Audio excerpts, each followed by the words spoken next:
भाई कोई पत्थर मारता, कोई गोली चलाता, कोई जो ना नाखून से प्लास से नाखून खींचता हुआ, कोई बताए तो सही।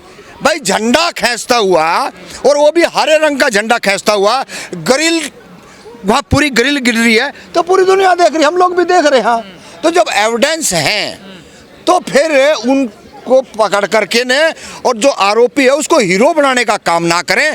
भाई उसके साथ उकसाने वाले कौन लोग हैं? भी तो जायज नहीं है ना। अरे गोली मारी, हम कह रहे हैं ना, जब गोली मारी है तो वो कौन लोग हैं गोली मारने वाले, उनको गिरफ्तार करके जेल में डालें। किंतु परंतु क्यों कर रहे हैं? आप ही उकसाने वाले, आप ही छत पर पहुंचाने वाले, आप ही झंडा उतारने वाले। क्या पूरा रूट तय होता है कि धार्मिक यात्रा यहाँ से निकलेगी, पुलिस प्रशासन होती है, सारी चीजों की देखभाल होती है, तो फिर ऐसी घटना क्यों घट जाती है? भाई ये तो पुलिस प्रशासन जवाब दे ना, सरकार जवाब दे। सरकार का फेलियर है, प्रशासन का फेलियर है। और मैं फेलियर इसलिए कह रहा हूँ क्योंकि उन्होंने जानबूझ के ना इस गिरफ्त को रचा गया है, ये कहानी तैयार की गई है। मैं तो सियाणा के अंदर हम तो थे जहाँ ये कह रहे थे जो कथित हिंदू अपने आप को कहने वाले, करनी सेना, बजरंग दल और हिंदू वानी, जो 50 गायें काट दी। हमने जाके पूछा भाई कितनी गायें काटी है? कह रहे जी गायें तो नहीं देखी, 50 बता रहे हैं। मतलब 50 लोगों से सियाणा गांव के अंदर हम जाके फैक्ट फाइंडिंग करी है। हरियाणा, यूपी, राजस्थान, मध्य प्रदेश के 5 टीमों ने, एक आदमी ने इनका हमने गायें देखी, 100 देखे, लेकिन जो जहाँ जो ठिकाना था वहाँ पे भी थोड़ा सा जैसे कोई छोटा मोटा कुछ घटना घटी हो, इस टाइप का ईको का खेत में, ईख का खेत था और कुछ भी नहीं था। लेकिन दंगा कितना बड़ा कराया चुनाव जीतने के लिए। ऐसे दंगों में तो गरीबों का नुकसान होता है ना, उन्हीं के घर जलाए जाते हैं। ये तो गरीब जो है, मजदूर जो हैं, किसान जो हैं, इस बात को उनको सोचना चाहिए, अपने बच्चों को सावधान करना चाहिए। ना कि वो हिंदू बने, ना मुसलमान बने, ना सिख बने, ना बौद्धिस्ट, ना ईसाई। अरे पहले इंसान तो आप बन लो। आप इंसान बन नहीं रहे हो और आप धर्म का झंडा लेके चल रहे हो। पहले इंसान बने ताकि इस देश के अंदर भाईचारा, अमन, शांति बनी रहे। अन्यथा इस देश के अंदर एजेंडा है, एजेंडा इनका कामयाब है और ये उस पर आगे बढ़ रहे हैं। ये तो हमने और आप लोगों ने देखना है कि इसमें कितनी हम रोकथाम कर सकते हैं। जरा डीजे पे भड़काऊ गाने बज रहे थे। हाँ तो बिल्कुल है। जब वहाँ भड़काऊ गाने बज रहे थे तो वहाँ शासन प्रशासन क्या भूटा बूंद रहा था? है? अरे तुम लाखों रुपए सैलरी ले रहे हो, नालायकों, निकम्मो, कम से कम इतना तो आप देख लो कि ये रूट कौन सा है। और फिर इतनी ऊंची साउंड में, भाई घर में कोई पढ़ने वाले छात्र भी हो सकते हैं, महिला प्रेग्नेंट भी हो सकती है, बड़े बूढ़े भी हो सकते हैं, भाई कोई बीमार आदमी हो, तारा मलंगों का क्या बिगड़ेगा?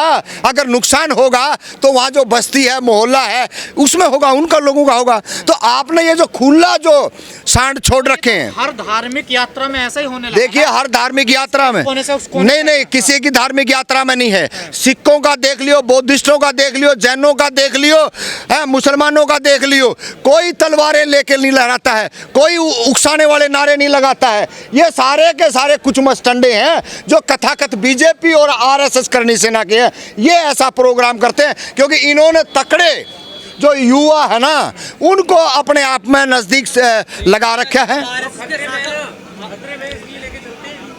अरे उनको डर होगा, भय होगा तो वो तो वही जाने। भाई आप बाकी जितने भी समाज है, जितने भी धर्म के जो लोग हैं, वो हमने नहीं कोई लाठी तलवारों से लैस दिखे। ये जहाँ भी जाएंगे ऊंचे से जय श्री राम। अरे भाई क्या कर रहे हो आप? और लोग भी होंगे इस धरती पे।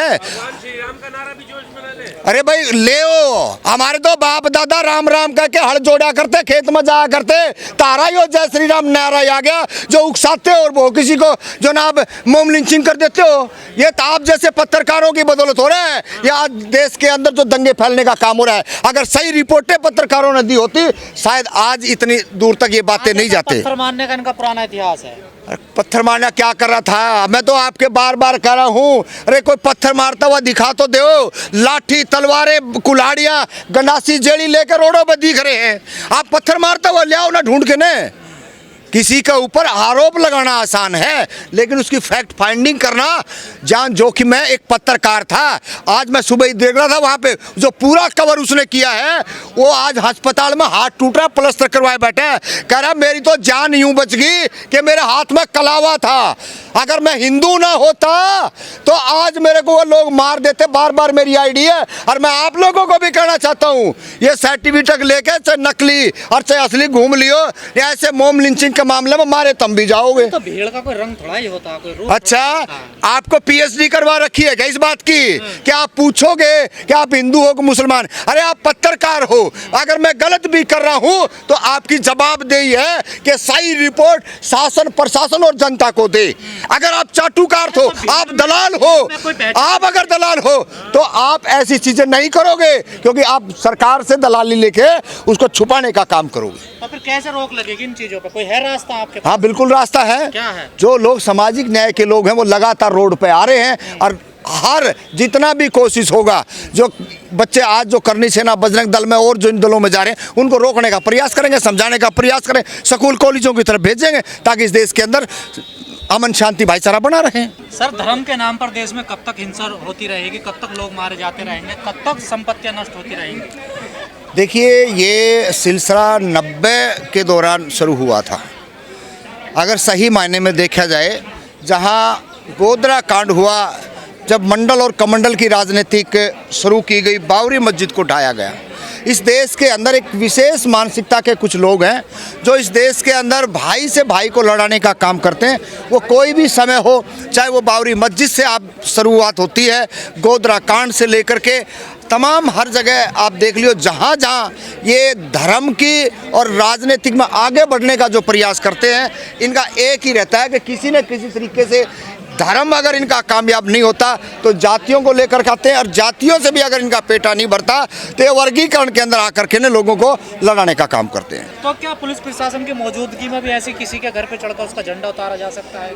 नहीं, बिल्कुल नहीं उतारा जा सकता। पुलिस प्रशासन ना भी हो तो वहाँ आम नागरिक का भी ये धर्म बनता है कि किसी की कोई आस्था है तो उस आस्था के साथ कोई भी खिलवाड़ ना करे, और ये बिल्कुल सरासर गलत है और पूरे देश दुनिया ने आज देखा है और थूक रही है उसके ऊपर। जब तक इस बात की फैक्ट नहीं आई थी कि ये झंडा किस पर्पज से उतारा गया है, क्या है, जब तक इसके प्रूफ नहीं दिखे थे, एविडेंस नहीं आए थे, क्लियर पिक्चर नहीं हुई थी, तो लाखों हजारों लोग वहाँ पे हमने देखा रोडों के ऊपर तालिबानी ऐसा सिस्टम बना दिया था, लाठियाँ रे कुल्हाड़ियाँ रे लेकर के रोडों पे निकल रहे थे डेड बॉडी के साथ में। मतलब बड़ी शर्म की बात है। शासन प्रशासन को सचेत होना चाहिए था कि आज जब आप एक दलित के साथ ऐसी घटना घटाती है तो आपने जो ना रातों रात पेट्रोल डाल के आग लगाते हो, और जब एक स्टूडेंट तो आप क्या करते हो, शाम को पोस्टमार्टम होता है, पूरी रात डेड बॉडी को रखा जाता है और सुबह पूरे का पूरा अमला तैयार करके रोडों पे भेजा जाता है। यूपी के अंदर किस तरीके से एक धर्म की खेती करी जाए और धर्म के नाम पे जो अभी चुनाव होना है उसको लेकर के ये सारा का सारा प्रोपगंडा, मैं नहीं, ये पूरे देश के एक्टिविस्ट कर रहे हैं। पर कहा जा रहा है इसके पीछे बड़ी साजिश है। हाँ तो साजिश है ना, कौन करा साजिश नहीं है, बिल्कुल साजिश है भाई। ये जब हम सीधा कह रहे हैं, आप ये बताइए, जब जब जब रात को दाह संस्कार एक बेटी का हो सकता है, जब कोई धार्मिक यात्रा निकल तो फिर इसमें पत्थरबाजी क्यों होती है? किसने मारे हैं पत्थर? यही तो आरोप लगता है। अरे आरोप ने तो मैं कह दूं, आप वहाँ थे AK-47 आपने चलाई है, ये कोई बात थोड़ी है।